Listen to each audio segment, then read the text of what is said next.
오늘이 벌써 2월 두 번째 주일입니다. 벌써 2017년 두 달이 지나가고 있습니다. 정신없이 이렇게 하다 보니까 벌써 두 달이 지나간 것 같습니다. 이제는 새해라고 부르기도 어색하고 또 새해 복 많이 받으세요라고 인사하긴 더 민망한 그런 시간이 됐습니다. 그럼에도 불구하고 우리는 하나님 안에서 예수 그리스도로 말미암아서 새로운 피조물임을 기억합니다.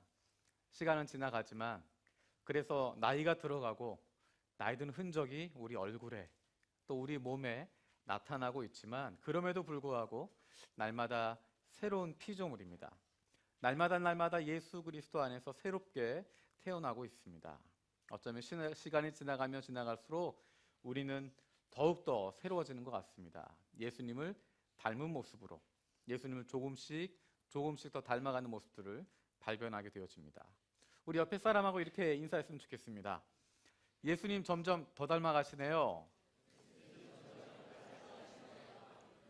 우리는 날마다 새로워집니다. 새해 복 많이 받고 계시죠? 예, 형제님도요, 자매님도요. 예, 이렇게 잘 따라하시다가 마지막 중요한 걸 따라하지 않으시네요. 형제님도요, 자매님도요 라고 이야기를 했는데 형제, 자매라고 하는 이야기, 이것이 사실 교회에서 들을 수 있는, 교회에 특화되어져 있고 교회에서 사용하는 독특한 표현입니다. 이 표현을 처음 교회에 와서 듣게 되어진 사람들은 여러 가지 의미를 경험하게 되어집니다. 정말 나를 형제처럼 생각하는가, 자매처럼 생각하는가. 조금 시간이 지나가고 나면 이 호칭은 아무 부를 이름이 없을 때 쓰는 이름이구나 라는 것을 깨닫게 되어집니다. 원래 형제, 자매라고 부르게 된 이유는 우리가 예수 그리스도 안에서 한 가족이라고 하는 것, 누구나 예수님 안에 있으면 우리가 하나님의 한 가족이다, 한 자녀다라고 하는 것들을 의지적으로 고백하기 위해서 형제, 자매라고 부르는 것입니다. 이 영어에서는 굉장히 자연스럽습니다. 영어로 이야기할 때 brothers and sisters 이야기하면 어느 곳에 가서나 이야기할 수 있습니다. 나보다 나이 많으신 분 계셔도 brothers and sisters. 어린아이들에게 가서 주일학교에 가서도 brothers and sisters. 거기에 대해서 brother라고 부르고 sister라고 부르는데 누가 시비 거는 사람이 없습니다. 근데 만약에 여러분이 어디에 가서 누구누구 자매, 누구누구 형제라고 이야기하면 마음 상하고 싶습니다. 자매님, 형제님이라고 부르더라도 톤이 굉장히 중요합니다. 누구누구 형제님, 누구누구 자매님 이라고 하는 톤은 여러분 들으시기에도 존중하는 의미나 사랑하는 의미가 아니라 위에서 내려누르는 의미로 다가오게 되어집니다. 우리가 형제, 자매라고 부르는 것, 예수 그리스도 안에서 한 브라더, 한 시스터라고 이야기하는 것은 서로가 수평적인 관계라고 하는 것들을 이야기하는 것입니다.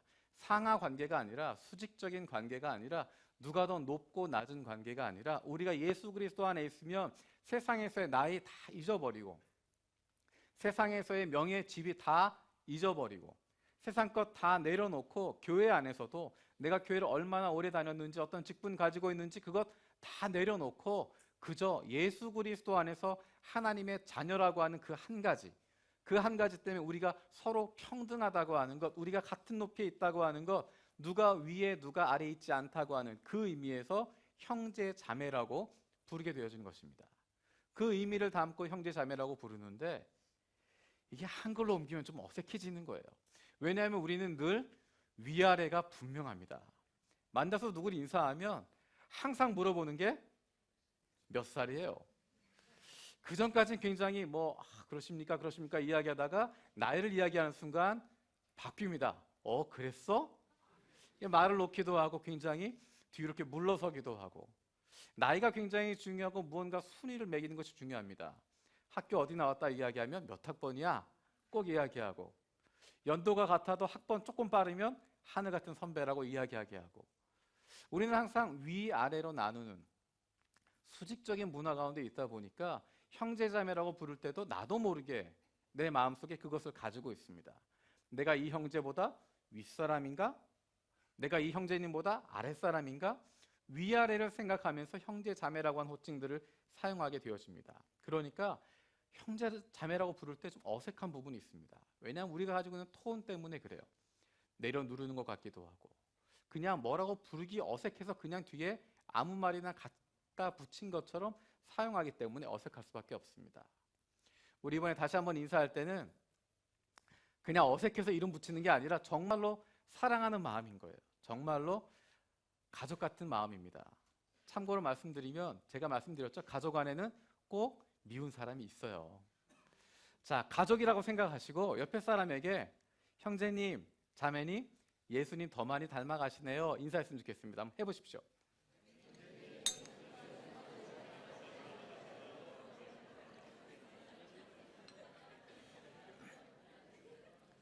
너무 좋습니다.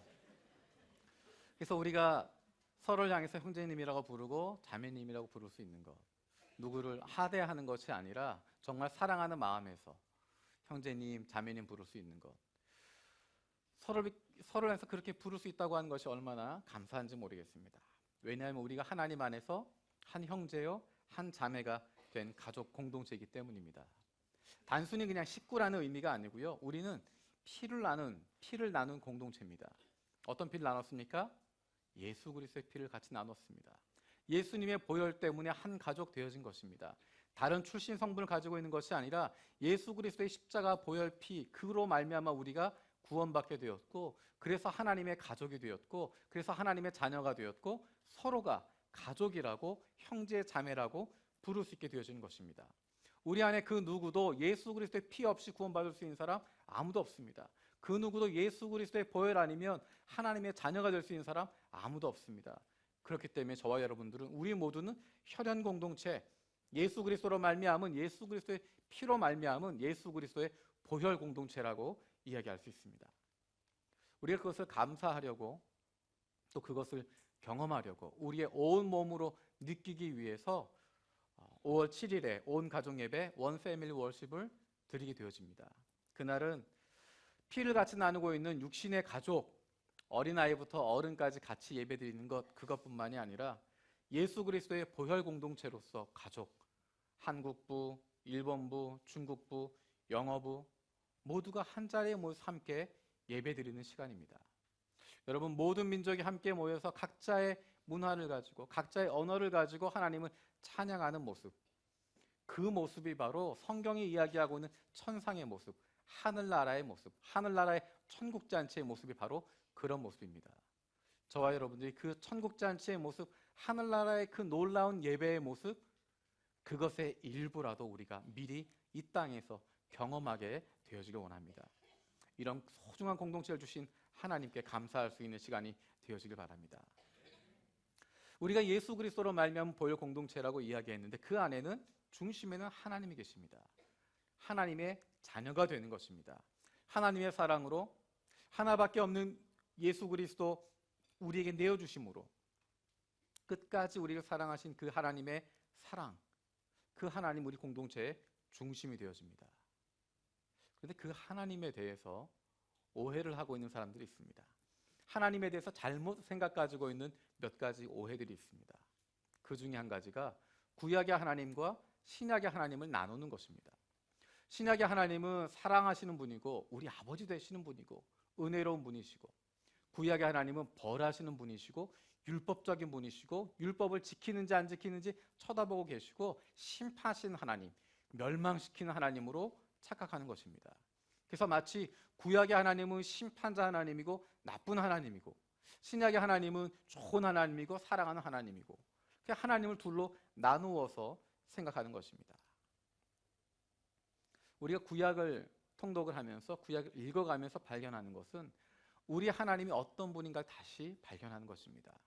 구약에 나와 있는 그 하나님이 그런 심판자 하나님이 아니라, 벌하는 하나님이 아니라, 무조건 야단치는 하나님이 아니라, 잘못했다 꾸짖는 하나님이 아니시라, 얼마나 그의 자녀들을 사랑하시는지, 얼마나 그의 백성들을 사랑하고 계시고 품고 계시고 관심을 가지고 계시는지, 얼마나 그의 사랑하는 자녀들, 그들이 떠나가지 않도록, 잘못된 길 가지 않도록 노심초사하고 계시는지, 얼마나 안타까운 마음으로 그들을 사랑하고 있는지를 우리는 발견하게 되어집니다. 우리가 예배드리러 올라올 때 보게 되어진 렘브란트의 그림에 나와 있는 그 손의 모습, 한 손은 마치 거친 강한 아버지의 손 같다고 이야기했습니다. 우리가 하나님께 돌아올 때 하나님께서 우리를 품어주시고 붙잡아주시고 다시는 흔들리지 않도록 세워주시는, 강하게 붙잡아주신 그런 아버지의 사랑과, 힘들고 어려운 것 경험하고 겨우겨우 하나님께 나아왔는데 그 마음 다 안다 말씀하시고 위로해 주시고 격려해 주시고, 내가 네 마음 다 안다, 얼마나 고생했는지 다 안다, 이제 돌아왔으면 됐다 말씀하시고 이제 다시 이 곁을 떠나지 말라고 안아주시는 어머니 손길과도 같은 그런 사랑을 우리에게 주고 계십니다. 오늘 우리가 함께 읽은 본문의 말씀은 구약의 하나님을 심판의 하나님으로, 그리고 무서운 하나님으로, 그리고 조금만 잘못해도 처벌받게 되어지는 피도 눈물도 없는 그런 하나님으로 오해하고 있는 사람들에게 주시는 하나님의 말씀입니다. 우리 23절 말씀 같이 한번 읽도록 하겠습니다. 시작. 어찌 악인이 죽는 것을 조금인들 기뻐하랴.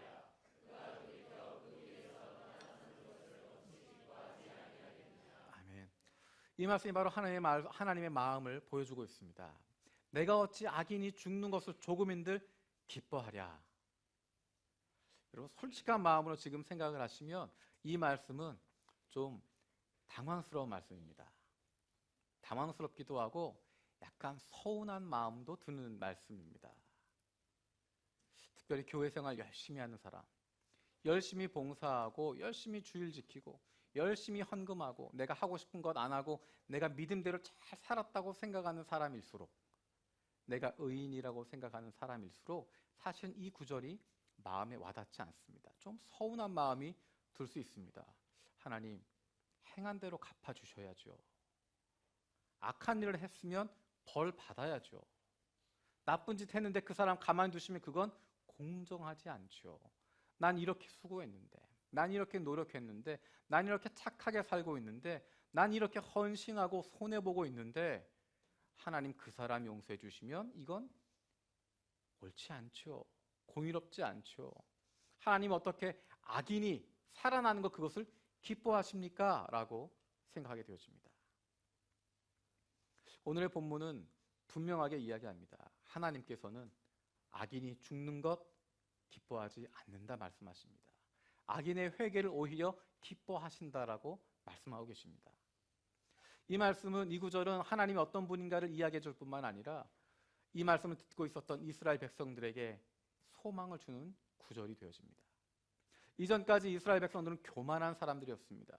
우리가 하나님의 말씀을 받았다고 생각하고 우리는 선민이라고 생각하고 우리는 선택받은 사람들이라고 생각하고 우리가 구원자, 우리가 구원의 말씀을 가지고 있다라고 생각하고 하나님이 우리만 사랑한다라고 착각하고 있었습니다. 그래서 우리만 구원받고 우리는 선한 사람들이고 우리는 의인이고 우리는 하나님의 백성 공동체고 나머지는 다 나중에 지옥의 땔감처럼 쓰여지게 되어질, 이방인들은 생존할 의미가 없는 존재라고 생각했습니다. 그들은 악인이라고 생각했습니다. 그런데 이제 이스라엘의 모습은 정작 그들 자신이 악인의 모습이 되어서 멸망당하게 되어진, 심판받게 되어진 모습입니다. 그들이 하나님의 말씀 받았다고 이야기했지만 그 말씀 순종하지 않았습니다. 지난주에 말씀드렸던 것처럼 듣고 있습니까? 하나님이 들으라라고 말씀하시는데 그들은 듣는다라고 이야기했지만 하나님의 말씀 순종하지 않았습니다.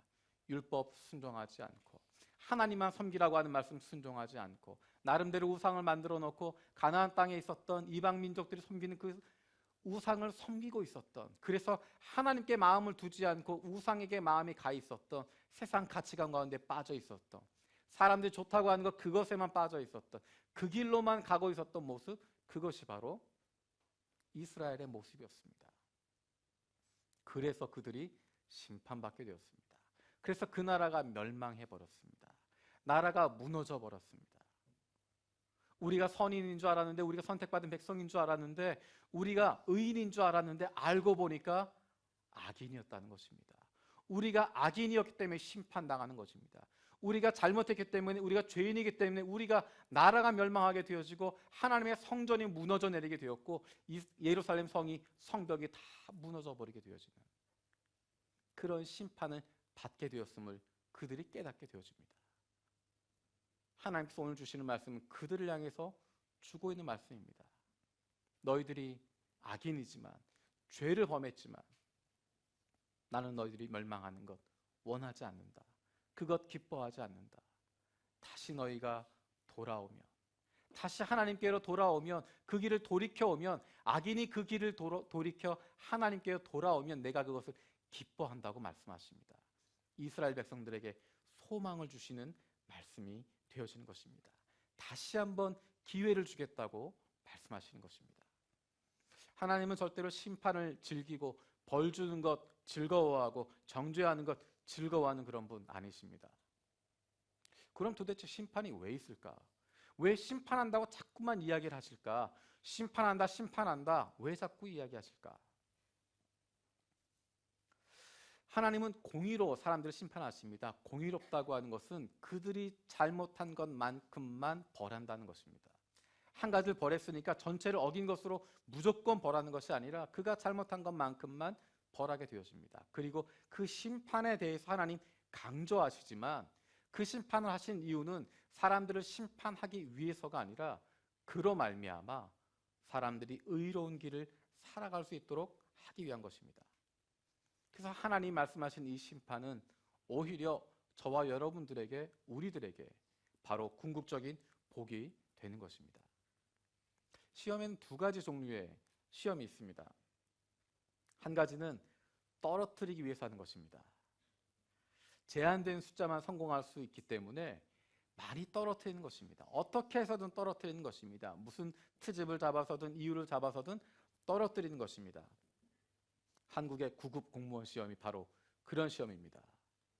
열심히 공부하지만 조금만 실수하면 떨어져 버리는, 아차 실수하면 떨어지게 되어지는, 한 문제만 틀려도 떨어지게 되어지는.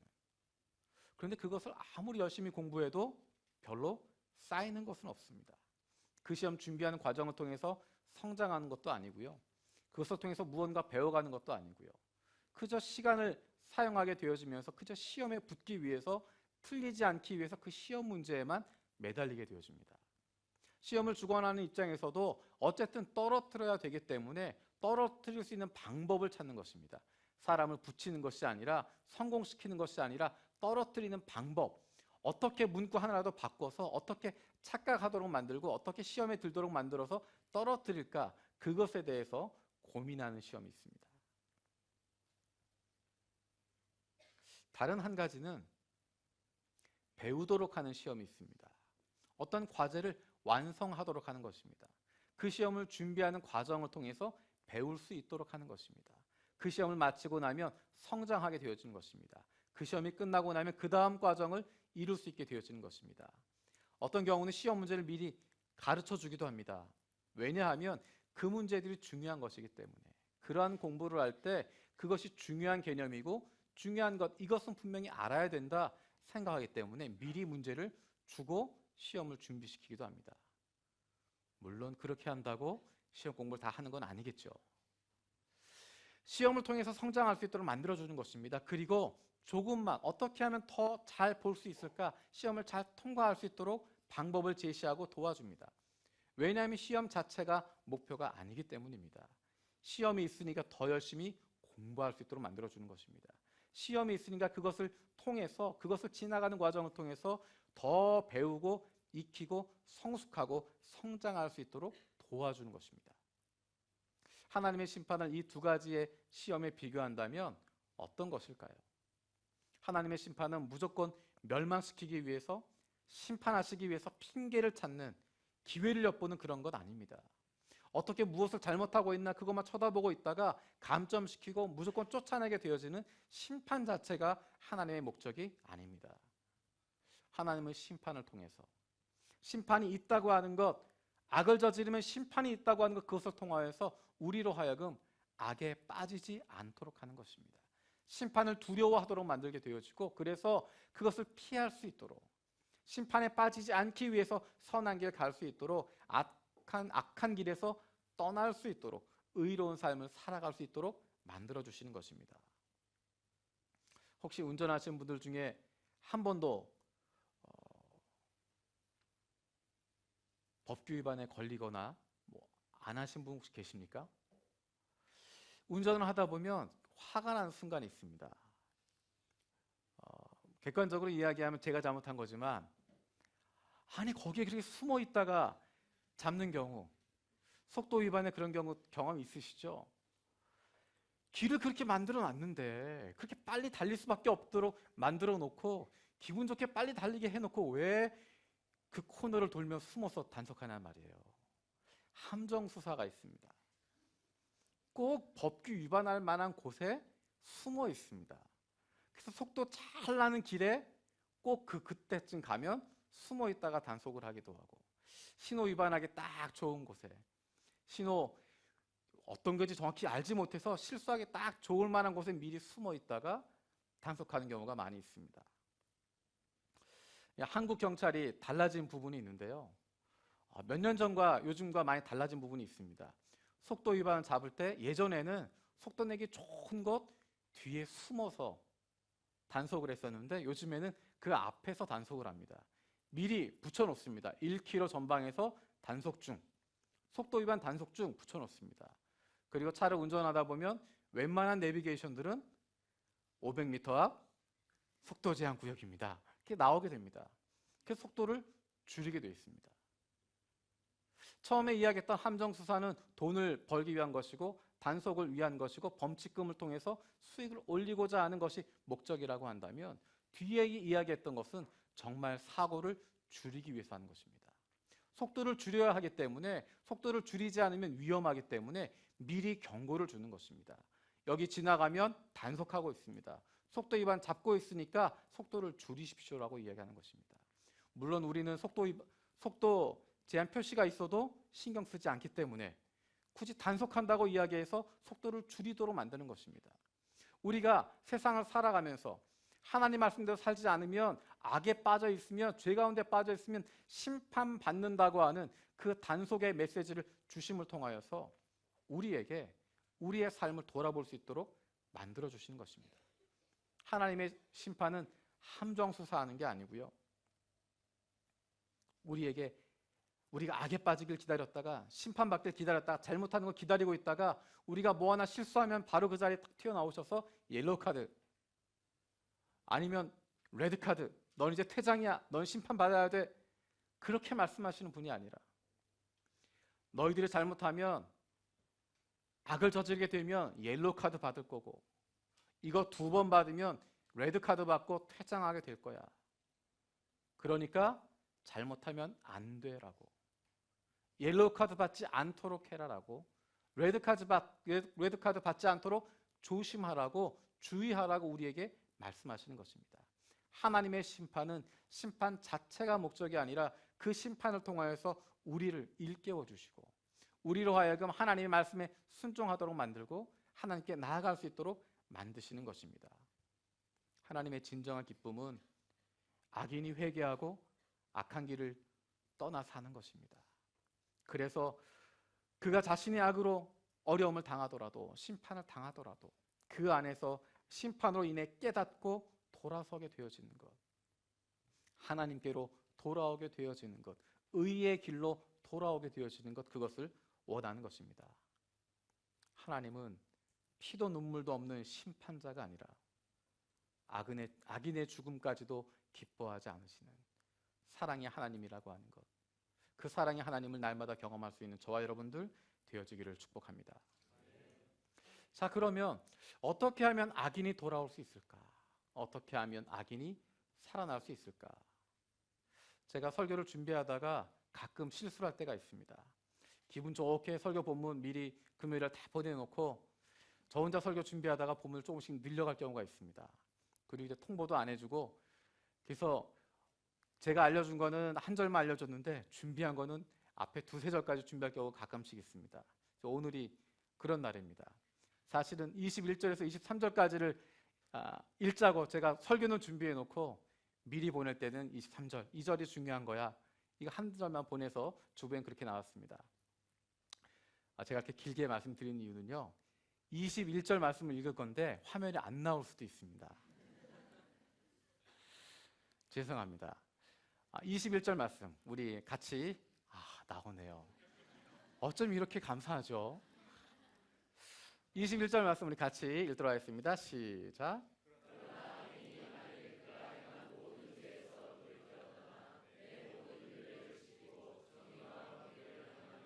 반드시 살고 죽지 아니할 것이랴.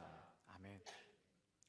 그러나 만일 악인이 그가 행한 모든 죄에서 돌이켜 떠나면 하나님께서는 하나님의 준엄한 심판을 피할 수 있는 방도로서 돌아서는 것, 회개하는 것, 그것을 통한 구원을 보여주고 계십니다. 사람의 과거가 우리의 현재나 미래를 지배할 수 없습니다. 우리는 과거의 영향 아래에 있지만 그것이 우리의 현재나 미래를 규정할 수 없습니다. 그런 모습, 그런 죄 있었지만 그것 가지고 현재 이어가는 것이 아니라 그것 돌이키게 되어지면, 내가 과거에 저질렀던 죄악, 악한 길 거기에서 떠나게 되어지면, 거기에서 돌이켜서 다시 하나님께로 나아가게 되어지면 우리의 현재와 미래는 달라지게 된다는 것입니다. 지금까지 선하게 살아왔던 것, 그것이 우리의 현재나 미래를 만드는 것이 아니라 지금까지 선하게 살아왔지만, 지금까지 말씀대로 살아왔지만 이제 그 길에서 돌이켜 악한 길로 가게 되어지면, 하나님 없다 하고 하나님 모른 채 살아가게 되어지면 그 다음의 길은 어찌 될지 알 수 없다는 것입니다. 아무리 악한 죄를 저질렀던 악인이라고 하더라도 그가 진실로 회개하고 하나님께 나아가게 되어지면 심판을 면할 수 있다는 것입니다. 본문에서 이야기하고 있는 돌이켜 떠난다고 하는 것, 이것은 바로 회개를 의미하는 것입니다. 지금까지 가던 길에서 돌아선다는 것입니다. 가던 길 잘못된 것 깨달으면 돌아오는 것입니다. 하나님께로 다시 돌아오는 것입니다. 죄악된 본성대로 살아가다가 내가 이것이 죄악이었구나 깨닫게 되어지면 하나님께로 돌아오는 것을 의미하는 것입니다. 그 자리에 멈추어 서는 것 이야기하지 않습니다. 그것을 회개라고 말하지 않습니다. 그 자리에 멈추어서 내가 이렇게 잘못했구나 우는 것, 그것을 회개라고 말할 수 없습니다. 그건 그저 기분이 우울할 뿐이고 기분이 슬플 뿐인 것이지 회개라고 말하지 않습니다. 내가 지금 가고 있는 이 길 잘못된 길이었구나 깨달았고 멈추었다가 다시 가는 것, 회개라고 말하지 않습니다. 회개라고 하는 것은 아니다라는 것 깨닫게 되어지면, 이 길이 잘못되었구나 깨닫게 되어지면 통렬하게 반성하고 되돌아서는 것입니다. 다시 하나님을 향해서 나가게 되는 것입니다. 돌이켜서 하나님께 다시 가게 되어지는 것, 그것을 회개라고 이야기합니다. 마치 우리 하나님은 사람들에게 회개할 기회를 주시면서 그에게서 눈길을 떼지 못하시는 것 같습니다. 아무리 악인이어도 그에게서 눈길을 떼지 않습니다. 그를 버려두지 않으십니다. 그가 회개하기를 기다리시고 그가 그 자리에 멈춰서고 그 자리에서 돌아서기를 바라시는, 하나님을 향해서 다시 돌아서기를 바라고 있는 하나님의 모습을 우리는 발견하게 되어집니다. 여러분, 이쯤 되면 이 장면에 떠오르는 성경 내용 혹시 없으십니까? 이런 하나님 생각할 때 떠오르는 성경의 장면, 바로 요나서의 모습입니다. 요나서에서 하나님께서 요나에게 명령하십니다. 저 큰 성읍 니느웨에 가서 심판의 메시지를 외쳐라. 심판하겠다고, 하나님이 벌하시겠다고, 너희들의 악한 그것 하나님 벌하시겠다고 외쳐라. 우리가 잘 아는 것처럼 요나는 그것을 외치기 싫어서 도망칩니다. 이 우여곡절을 거쳐서 어쨌든 다시 니느웨로 가서 그 심판의 메시지를 선포하게 되어집니다. 큰 성읍이어서 시간이 오래 걸리는데 그냥 하루 만에 대충 끝내고 옵니다. 요나의 마음속에 있는 것, 심판의 메시지 선포했으니까 여기가 멸망하길 바라는 것입니다. 니느웨라고 하는 곳은 이스라엘의 적국이기도 했고 굉장히 악한 일을 많이 했던 국가였습니다. 그래서 망하는 것이 맞다라고 생각했습니다. 심판받아야 된다라고 생각했습니다. 그런데 큰일이 생겼습니다. 요나가 대충 외쳤는데 그 나라의 왕부터 모든 하인까지 가축들까지 금식하면서 회개하는 것입니다. 금식하면서 그 악에서 돌아서겠다고 이야기하는 것입니다. 회개하고 하나님께 나아가는 것입니다. 우리가 회개하면, 우리가 돌이키게 되어지면 혹시 하나님께서 우리를 불쌍히 여기지 않으실까? 기다렸다는 듯이 하나님께서 그들을 용서해 주십니다. 그들의 죄를 용서해 주십니다. 그들을 심판하지 않으십니다. 거기에 요나가 흥분하게 되어집니다. 분노하게 되어집니다. 아니 도대체 왜 저 사람들 왜 살려주냐고, 왜 저 악한 니느웨 사람들을 멸망시키지 않으십니까? 왜 저 사람들 다 쓸어버리지 않습니까? 왜 죽이지 않습니까? 약속이 다르잖아요. 하나님 심판하신다고 했잖아요. 악한 사람들은 밀어버린다고 하셨잖아요. 악한 사람들 벌하신다고 하셨잖아요. 근데 왜 저 사람들 심판하지 않습니까? 라고 분노에 차서 이야기하고 있습니다. 하나님께서 재밌는 이야기를 그에게 하세요. 하나님이 요나에게 가르침을 주시기 위해서 박넝쿨 하나를 만들어 주셨습니다. 그늘을 만들어 주었습니다. 그랬다 그것이 죽어버리고 나니까 요나가 또 분노합니다. 왜 이렇게 이거를 죽여서 나를 힘들게 만드시냐고. 그때 하나님 말씀하신 것이 요나 4장 10절 11절입니다. 제가 읽어드릴게요. 여호와께서 이르시되 내가 수고도 아니하였고 재배도 아니하였고 하룻밤에 났다가 하룻밤에 말라버린 이 박넝쿨을 아꼈거든. 하물며 이 큰 성읍 니느웨에는 좌우를 분별하지 못하는 자가 12만여 명이요 가축도 많이 있나니 내가 어찌 아끼지 아니하겠느냐 하시니라. 11절 말씀만 보면 어떤 느낌이 드냐면, 야, 여기엔 12만여 명이나 살고 있어. 가축도 많아. 그러니까 심판하지 않을 거야 라는 것처럼 들릴 수 있습니다. 근데 10절 말씀을 잘 기억해 볼 필요가 있습니다. 하나님 뭐라고 말씀하시냐면, 내가 수고도 아니하였고 재배도 아니하였고 하룻밤에 났다가 하룻밤에 말라버린 이 박넝쿨을 아꼈거든. 요나는 자기가 수고하지도 않았고 재배하지도 않았던, 아무런 노력도 기울이지 않았던 박넝쿨 하나, 그것이 하룻밤에 났다가 하룻밤에 죽어버린 것 가지고 분노하는 모습입니다. 하나님에 대해서 저항하는 모습을 보이게 되었습니다. 그것에 비교해서 하나님이 말씀하시는 것입니다. 단순히 12만여 명이 아니라 이 사람들은 좌우를 가릴 줄 모르는 사람들이고 하나님이 어떤 분인지 알지 못하는 사람들이었고, 뿐만 아니라 이 사람들도 바로 하나님이 창조하신 사람들이고 하나님의 형상을 담고 있는 존재들이고 하나님이 원하시는 사람들이고 하나님이 나에게 돌아오라고 말씀하고 계시는, 기다리고 계시는 사람들인데, 그랬다가 드디어 이 사람들이 하나님께 돌아오게 되어졌는데, 나의 잃어버렸던 아들과 딸들이 하나님께 회개하고 돌아오게 되었는데 내가 그것 기뻐하는 것이 무슨 잘못이냐라고 이야기하시는 것입니다. 하나님은 아무리 큰 죄인이라고 하더라도, 아무리 악한 사람이라고 하더라도 그 악한 길에서 떠나서 돌아서면, 하나님께 돌아오면 용서하시고 품어주시는 하나님이십니다. 그 하나님의 사랑은 날마다 경험하는 저와 여러분들 되어지길 바랍니다. 근데 혹시 여러분 이런 마음 들지 않으세요? 왜 하나님은 자꾸 죄인들을 용서해 주실까? 이제쯤 심판하셔도 될 것 같은데, 뭐 그만큼 기다릴 만큼 기다리셨으니까 이제 좀 심판하시고 끝냈으면 좋겠는데, 왜 자꾸 용서해 주실까? 왜 저 죄 많은 악인들을 용서해 주시고 받아주시고 오히려 그들에게 복을 주실까? 그런 의문 혹시 가져본 적 없으십니까? 제가 조금 전에 이야기했던 것처럼 착한 컴플렉스가 있는 사람일수록, 착한 교인 컴플렉스가 있는 사람일수록 그런 마음들이 강할 수 있습니다. 나는 착한 교인으로 살아가느라고 이것도 못하고 저것도 못했는데, 내가 지난 십수년 동안 한 번도 이런 거 해본 적도 없는데, 내 마음대로 살아본 적도 없고, 나는 늘 헌금하느라 쪼들렸고, 나는 늘 교회 오느라 힘들었고, 늘 이것저것 하느라, 헌신하느라, 봉사하느라, 교회 섬기느라 어려웠는데, 저 사람은 그런 것 한 번도 하지 않고 지 마음대로 평생 살다가 지 하고 싶은 거 다 하다가 하나님 앞에 나오니까 그 사람 사랑해 주시고 용서해 주고 품어 주시고 괜찮다 안아주시고, 그것이 불공정하다고 느끼게 되어집니다. 착한 교인 컴플렉스가 있을수록, 착한 교인 컴플렉스가 뭔지 아세요? 사실은 착하지 않은데 착한 교인인 척 하는 겁니다. 착한 아들 컴플렉스 아시죠? 착한 아들 아닌데 착한 아들인 척 하는 거예요. 그러니까 힘든 거예요. 내가 착하게 살았다고 생각하면, 내가 의인이라고 생각하면 그런 착각에 빠지기 쉽습니다. 제가 어렸을 때 취미가 독서였습니다.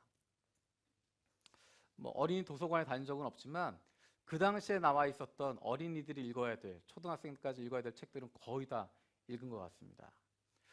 그때는 잘 몰랐는데요. 지나고 보니까 어머니가 책장에 책들을 계속 바꾸셨던 것 같아요. 제 벽에 쭉 책장이 있었는데 이쪽 쭉 이렇게 그 칸별로 쭉 이렇게 읽어 나가고 중간쯤 넘어가고 나면 안 읽었던 책들이 쫙 있거든요. 그럼 또 끝까지 다 읽고 다시 여기서 또 다시 읽고. 어렸을 때 기억은 굉장히 책을 많이 읽었던 기억이 있습니다. 저희 어머니가 들으실지도 모르니까 어머니 감사합니다. 책을 많이 읽을 수 있는 기회를 주셔서 어렸을 때 정말 많은 책들, 여러 가지 종류의 책들을 읽을 수 있는 그런 기쁨이 있었고, 그것이 제 인생의 가장 큰 자산이 되었던 것 같습니다. 다시 한번 감사드립니다. 우리 부모님들 잘 기억하십시오. 자녀에게 줄 수 있는 가장 좋은 것, 책 많이 읽을 수 있도록 해주는 것입니다. 그리고 부모님들이 책을 읽으셔야 자녀들도 책을 읽을 수 있습니다.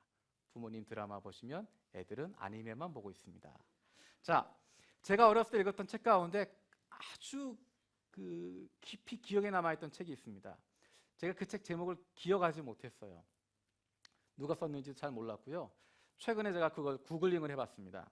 그랬더니 나오는 거예요. 대충 스토리만 조금 이렇게 해서 구글링을 했더니 이름이 나왔습니다. 그 작가가 누구냐면 필립 K. 딕이라고 하는 사람입니다. 먼저 말씀드리면 제가 이해한 이 소설은 SF 소설입니다.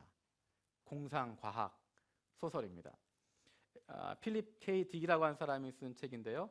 단편이 여러 개가 있습니다. 여러 짧은 이야기들로 되어져 있고 그 중에 유명한 것들이 많이 있습니다. 블레이드 러너 2019라든지 토탈 리콜이라든지 우리가 알고 있는 여러 영화들이 그 작가의 소설을 기본으로 해서 만들었던 것들이 많이 있습니다. 제가 이야기하고자 하는 소설이 임포스터라고 하는 소설입니다. 임포스터 그러면 뭔가 있는 것 같죠? 이게 2000년도에 새로 번역이 나왔는데 그 책 제목이 사기꾼 로봇입니다. 지금 굉장히 유아틱한 느낌이어서 하여튼 임포스터라고 하는 소설책이었습니다. 이 책은 어떤 내용이냐면 제가 SF라고 이야기 들었습니다. 공상과학 만화라고. 미래의 어느 날 알파 센타우리라고 하는 그런 행성이 있고요. 거기에 있는 외계인하고 지구인들하고 싸움을 하고 있는 겁니다. 서로 전쟁을 하는 거예요. 서로 멸망시키기 위해서 전쟁을 하고 있는 그런 상황입니다. 지구에 지구 정부의 비밀 연구소가 있습니다. 이제 거기에 연구소에 있는 사람들 중에 스펜서 올햄이라고 하는 사람이 있습니다. 근데 어느 날 갑자기 그 연구소에 있는 군인들이 이 스펜서 올햄을 체포해다가 수술실에 가져가는 겁니다. 왜 그러냐고 막 소리를 지르니까 너는 로봇이라는 것입니다. 저 알파 센타우리에서 보낸 로봇이다. 네 가슴에는 폭탄이 들어있어서 이게 터지면 어떤 특정한 암호를 이야기하면 키워드를 이야기하면 폭탄이 터지게 되는데 그 폭탄이 터지면 이 지구가 멸망할 거다. 너는 죽어야 된다. 너를 해부해야 된다라고 이야기하는 겁니다. 이 스펜서 올햄은 당황하게 되죠. 갑자기 자기를 로봇이라고 이야기를 하니까 그래서 몸부림을 치다가 하여튼 지혜롭게 그 상황을 벗어나서 도망을 칩니다. 자기가 무고하다는 것을 증명해야 되잖아요. 내가 로봇가 아니다. 나는 진짜 스펜서 올햄이다라고 하는 것을 증명해야 되니까 그 방법을 막 찾아갑니다. 근데 그 로봇은 너무 정교해서 정말 해체하지 않으면 이렇게 스캔으로 떠보지 않으면 사람인지 아닌지 못 알아볼 정도로 아주 치밀하게 만들어 놓은 그런 로봇이었습니다. 어쨌든 이 스펜서 올햄이 자신의 무죄를 증명하기 위해서 막 방법을 찾다가 자기 집 근처에 외계인 우주선이 추락해 있는 것을 발견하게 되어집니다. 그리고 거기에 가서 그러면 저게 외계인 우주선이니까 그럼 저기에 그 로봇이 죽어 있는 것 발견하면 나의 무고함이 증명이 되겠다 생각을 합니다. 자, 그 우주선에 갔습니다. 그 연구소에 있는 군인들도 같이 그곳에 몰려가게 됐습니다. 마지막에 우주선의 문을 탁 열고 그 안에 시체가 있었습니다. 그 시체가 뭐였을까요? 그 시체가 스펜서 올햄이었습니다. 등에 칼이 꽂혀져 있는 거예요. 제가 SF라고 말씀드렸죠. 그 칼이 지구에선 사용하지 않는 금속으로 만든 칼인 거예요. 그 외계에서 사용하는 칼인 거예요. 그러니까 분명히 누군가 이 스펜서 올햄을 죽인 거예요. 그런데 그것을 보고 서 있는 사람이 있잖아요. 자기가 스펜서 올햄이라고 생각하고 있었는데 정말 스펜서 올햄은 저기에 죽어 있습니다. 이 사람이, 이 스펜서 올햄이, 주인공이 갑자기 혼돈에 빠지는 거예요. 내가 누구지? 나는 스펜서 올햄이라고 정말 생각해 왔는데 그럼 저기에 스펜서 올햄이 있으면 난 뭐지? 라고 생각하는 순간에 그 폭탄이 터져버립니다. 그 폭탄의 키워드가 뭐냐면 자신의 정체성을 의심하게 되어지는 그런 이야기를 하면 터지게 만들었던 거예요. 제가 원했던 반응은 이게 아닌데, 하여튼 그 소설에 저 어렸을 때 굉장히 깊이 남았습니다. 정체성에 대한 이야기. 스스로를 올햄이라고 생각했는데, 내가 진짜 사람이라고 생각했는데 아니었단 말이에요. 내가 진짜가 아니었다고 하는 것을 깨달았을 때 그에게 닥쳐왔을 그런 정말 터져버릴 것 같은 그런 순간 어땠을까? 우리는 99마리의 양을 두고 한 마리의 잃어버린 양을 찾아 나서는 목자를 보면서 서운해합니다. 바보 같다는 생각도 하게 되어집니다. 99마리 잘 있는데 그것만 가지고 있으면 되지. 뭐하러 잃어버린 그 한 마리 찾으러 갈까? 이분이 뭔가 약간 편집증적인 게 있는 게 아닐까? 99는 참을 수 없고 100을 채워야 되는 그 편집증이 있는 게 아닐까? 그럼 나머지 99마리 뭐 하라는 거야? 여기 모여서 그냥 멀뚱멀뚱 서서 가만히 있으라는 거야? 너무 책임이 없는 거 아니야? 그 잃어버린 그 양 한 마리는 지금 늘 그렇게 말썽 부리더니 또 저거 하나 때문에 지금 우리 99마리 다 고생하고 있구나. 우린 그런 생각을 하게 되어집니다. 그 목자 서운하기도 하고 답답하기도 하고 왜 저러지? 라고 생각하기도 합니다. 그런데 저는 어쩌면 우리가 바로 임포스터에 나오는 스펜서 올햄 같은 존재가 아닌가 생각하게 되어집니다. 저기 잃어버린 양이 있는데 저기 저 죄인이 있는데 사실은 내가 잃어버린 양인데 사실은 나를 찾아서 그 목자가 여기까지 오신 것인데 나 하나 찾아서 그 목자가 하늘 영광 다 버리시고 여기까지 오셔서 십자가를 지시면서까지 너를 사랑한다 말씀하시고 떠나가지 말라고 말씀하시고 붙잡으시고 이제 하나님께 돌아가라고 이야기하시는 하나님께 돌이키라고 말씀하시는 그분이 나를 향하고 계시는데 어쩌면 우리는 그것 생각하지 않고 다른 사람이 죄인인 것처럼 다른 누군가가 죄인인 것처럼 다른 누군가가 악인인 것처럼 그렇게 잘못된 생각을 하고 있지 않은가 모르겠습니다. 하나님이 우리를 기다리고 계셨다고 하는 것, 지금까지 기다리고 계셨다고 하는 사실을 우리가 잊어버리고 있지 않습니까? 우리가 바로 그 하나님의 은혜와 사랑으로 구원받게 되었습니다. 그 사랑을 기억할 수 있길 바랍니다. 그 은혜를 잊지 않기를 바랍니다. 언제부터 우리가 구원받은 백성이었습니까? 언제부터 우리가 의로운 사람들이었고 언제부터 우리가 다른 사람 정죄하면서 어떻게 저런 인간 용서할 수 있냐라고 말할 수 있습니까? 내게 주신 은혜를 기억하며 내가 구원받은 존재라고 하는 것, 내가 바로 잃어버렸던 그 한 마리의 양이었다고 하는 것, 내가 바로 악 가운데 빠져 있었던 그 악인이었다고 하는 것, 그것을 기억한다면 그것을 다시 기억한다면 그런 악인인 나를 지금까지 기다려주신 하나님의 은혜로 내가 구원받았다는 것을 기억할 수 있다면 우리도 하나님의 이 마음을 품을 수 있게 될 것입니다. 여전히 악 가운데 빠져있는 악인들을 향하여서 안타까운 마음으로 돌아오라고 말씀하시는 네가 돌아오기만 하면 내가 얼마나 기뻐할지 아니 말씀하신 그 하나님의 마음 우리도 품게 될 줄로 믿습니다. 하나님께로 회개하고 나올 수 있는 원수를 위해서도 기도할 수 있는 저와 여러분들이 되어주길 원합니다. 이번 주 수요일 3월 1일이 교회력으로 제의 수요일, 애쉬 웬즈데이라고 이야기합니다. 사순절이 시작되는 기간입니다. 사순절은 예수 그리스도의 십자가를 기억하는 것입니다.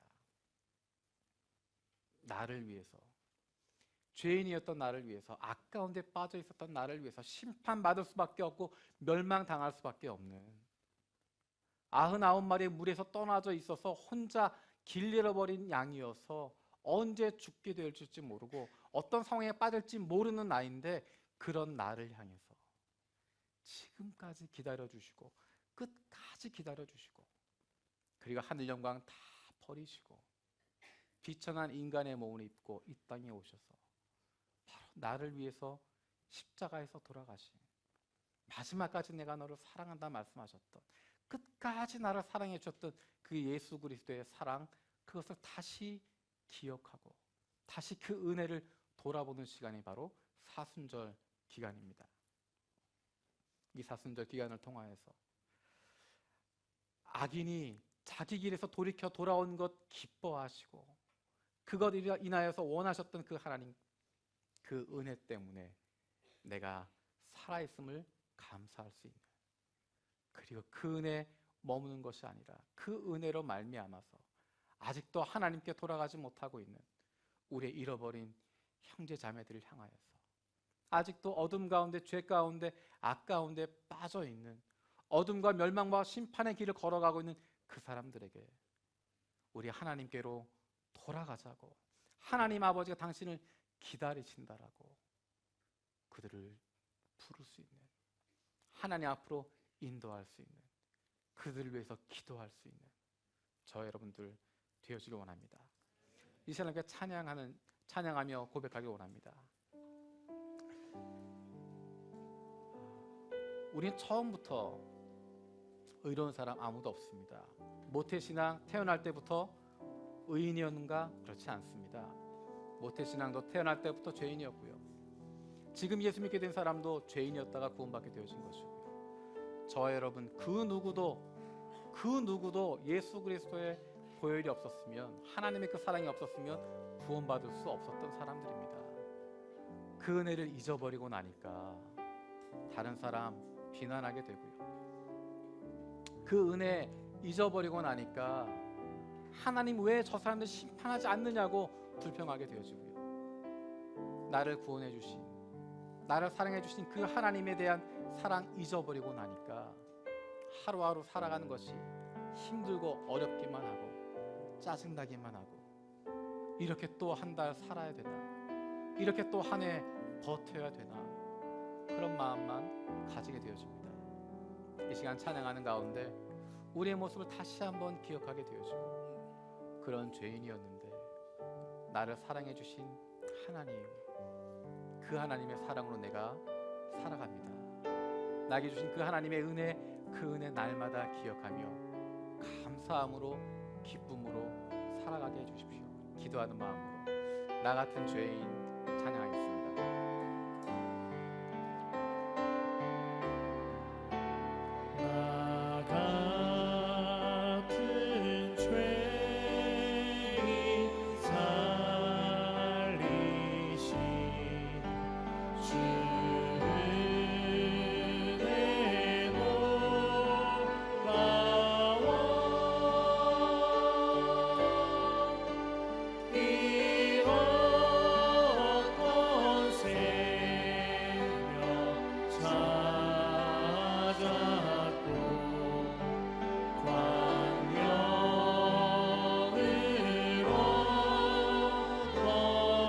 나 같은 죄인 살리신, 나 같은 죄인 살리신 주 은혜 놀라워, 주 은혜 놀라워, 잃었던 생명 찾았고,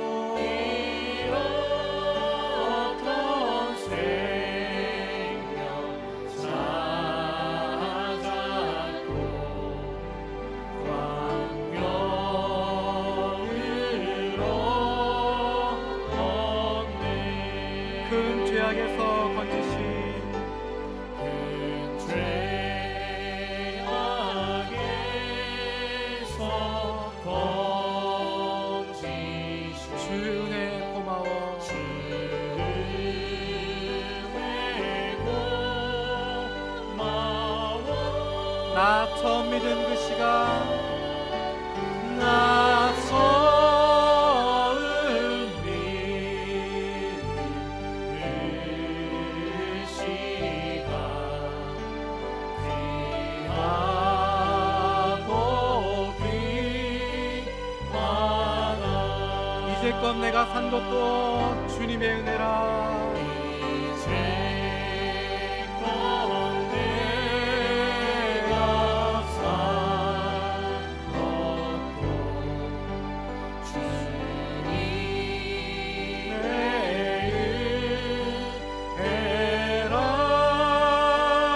또 나를 장차 번향해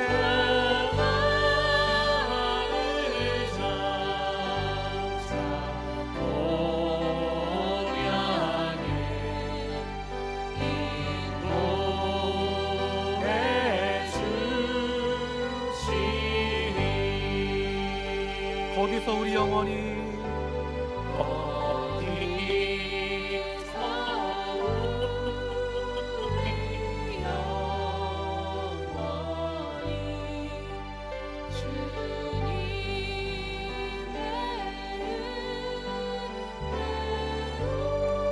해처럼 밝게 살면서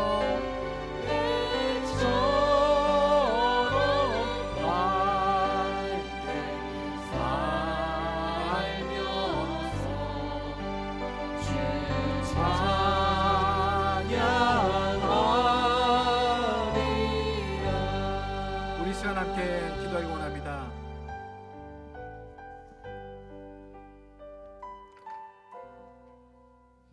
내가 어찌 악인이 죽는 것을 조금이들 기뻐하랴. 그가 돌이켜 그 길에서 떠나 사는 것을 어찌 기뻐하지 아니하겠느냐. 이 말씀이 바로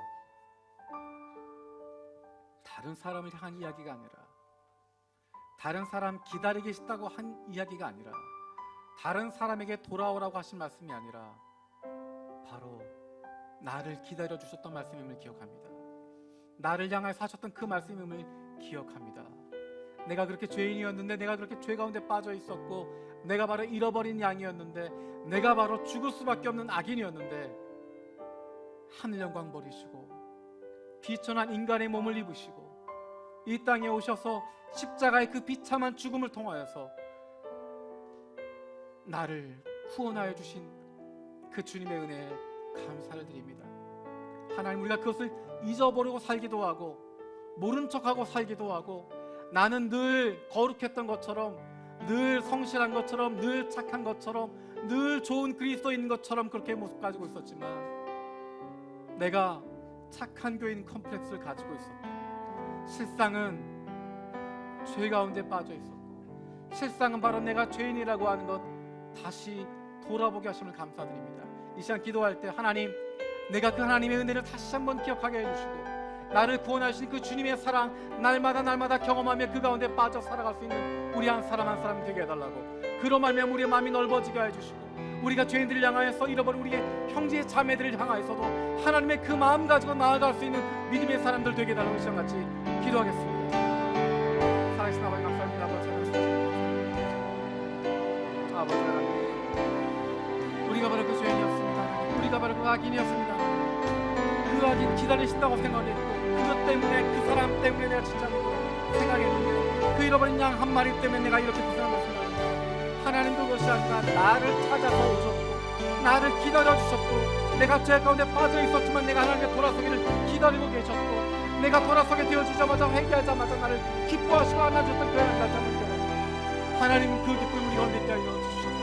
그 은혜가 다시 한번 있게 하여 주시옵소서. 그 은혜를 기억하게 하여 주시고, 그 은혜를 바라보게 하여 주시고, 그 마음 갖고 나가게 하여 주시옵소서. 우리 공동체에서 공동체되게 하여 주시옵소서. 우리의 은혜를 겨워서 도와주시옵소서. 우리가 받은 구원의 기쁨 다시 한번 회복해서 도와주시고, 다시 한번 주님 바라볼 수 있는, 다시 한번 주님 앞에 나갈 수 있는 믿음의 삶을 될 수 있는 상황이 역사하여 주시옵소서. 아버지 하나님, 우리 잃어버린 영혼을 나가서 도와주시고, 하나님 아버지 마음을 가지고 나와서 도와주시고 역사해 주시게 하여 주시옵소서. 주님만 바라보게 하여 주시고, 주님께서 도와주시고 하나님과 함께 하여 주시옵소서. 이 찬양 우리 찬양 되게 주시고, 은혜를 경하오니 아버지 함께 하여 주시옵소서.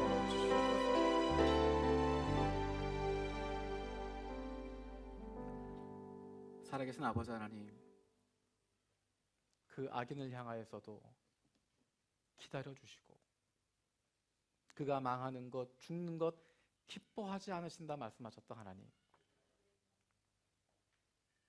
그 사랑 때문에, 그 하나님의 기다림 때문에, 그 하나님의 피 흘리심 때문에, 예수 그리스도의 보혈로 말미암아 나를 구원해 주신 것 감사드립니다. 하나님, 우리는 교만하여서, 자만하여서, 오만방자하여서 내가 구원받은 죄인임을 잊어버리게 되어지고, 마치 나 처음부터 하나님의 사람으로 살았던 것처럼, 마치 나는 의인인 것처럼, 마치 난 늘 거룩했던 것처럼 그렇게 살아오는 모습, 주님 용서하여 주시옵소서. 다시 한번 기억하기 원합니다.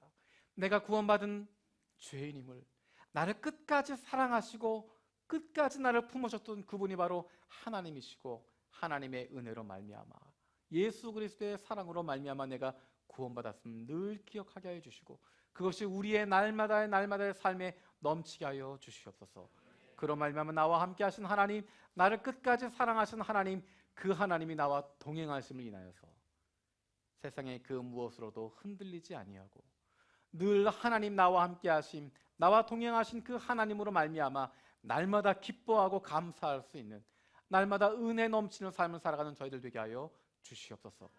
하나님, 그리고 우리가 그 하나님의 마음을 품게 하여 주셔서 아직도 죄악 가운데 있는 우리의 잃어버린 형제 자매들에게, 아직도 악 가운데 빠져있는 그 악인들에게, 심판을 향하여 달려가고 있는, 멸망 향하여 달려가고 있는 우리의 잃어버린 형제 자매들을 향하여서 하나님의 안타까운 마음 가지고 나아갈 수 있는, 그들의 손 붙잡고 주님 앞으로 인도할 수 있는, 이제 하나님께로 돌아가자 말씀할 수 있는, 하나님 아버지가 너를 기다리신다, 사랑하신다 말할 수 있는 믿음의 자녀들 되게 하여 주시옵소서.